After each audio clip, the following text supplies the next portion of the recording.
Exodus chapter 34, verse 1 through 35. The new stone tablets. The Lord said to Moses, "Chisel out 2 stone tablets like the first ones, and I will write on them the words that were on the first tablets, which you broke. Be ready in the morning, and then come up on Mount Sinai. Present yourself to me there on top of the mountain. No one is to come with you or be seen anywhere on the mountain. Not even the flocks and herds may graze in front of the mountain." So Moses chiseled out 2 stone tablets, like the first ones, and went up to Mount Sinai early in the morning, as the Lord had commanded him. And he carried the 2 stone tablets in his hands. Then the Lord came down in the cloud, and stood there with him, and proclaimed his name, the Lord. And he passed in front of Moses, proclaiming, the Lord, the compassionate and gracious God, slow to anger, abounding in love and faithfulness, maintaining love to thousands, and forgiving wickedness, rebellion, and sin. Yet he does not leave the guilty unpunished.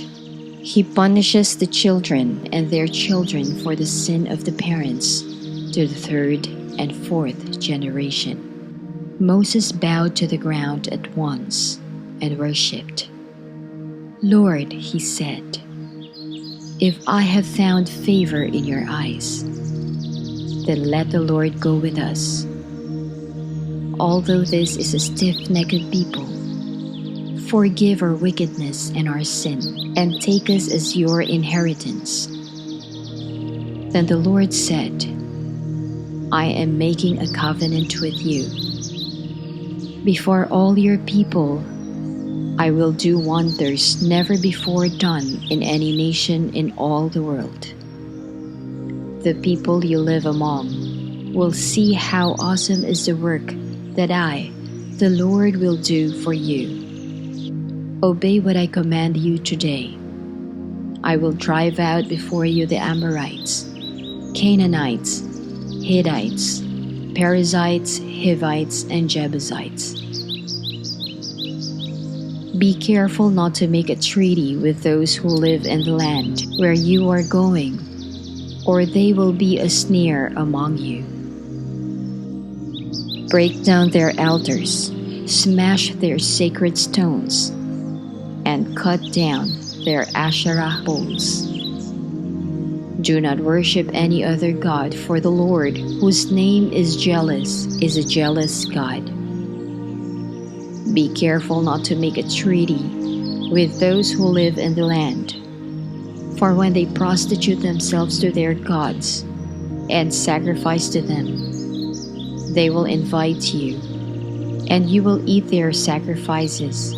And when you choose some of their daughters as wives for your sons, and those daughters prostitute themselves to their gods, they will lead your sons to do the same. Do not make any idols. Celebrate the festival of unleavened bread. For 7 days, eat bread made without yeast, as I commanded you. Do this at the appointed time in the month of Aviv, for in that month you came out of Egypt. The first offspring of every womb belongs to me, including all the firstborn males of your livestock, whether from herd or flock. Redeem the firstborn donkey with a lamb, but if you do not redeem it, break its neck. Redeem all your firstborn sons. No one is to appear before me empty-handed. 6 days you shall labor, but on the 7th day you shall rest, Even during the plowing season and harvest, you must rest. Celebrate the festival of weeks with the first fruits of the wheat harvest and the festival of ingathering at the turn of the year.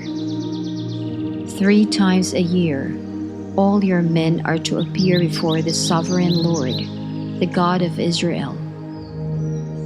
I will drive out nations before you and enlarge your territory, and no one will covet your land when you go up 3 times each year to appear before the Lord your God.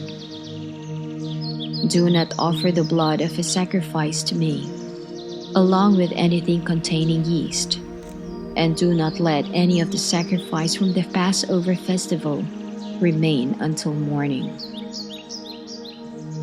Bring the best of the first fruits of your soil to the house of the Lord your God. Do not cook a young goat in its mother's milk. Then the Lord said to Moses, "Write down these words, for in accordance with these words, I have made a covenant with you and with Israel." Moses was there with the Lord 40 days and 40 nights without eating bread or drinking water. And he wrote on the tablets the words of the covenant, the 10 Commandments. The radiant face of Moses. When Moses came down from Mount Sinai with the 2 tablets of the covenant law in his hands, he was not aware that his face was radiant because he had spoken with the Lord. When Aaron and all the Israelites saw Moses, his face was radiant, and they were afraid to come near him. But Moses called to them. So Aaron and all the leaders of the community came back to him, and he spoke to them. Afterward, all the Israelites came near him, and he gave them all the commands the Lord had given him on Mount Sinai. When Moses finished speaking to them, he put a veil over his face. But whenever he entered the Lord's presence to speak with him, he removed the veil until he came out. And when he came out and told the Israelites what he had been commanded, they saw that his face was radiant. Then Moses would put the veil back over his face until he went in to speak with the Lord.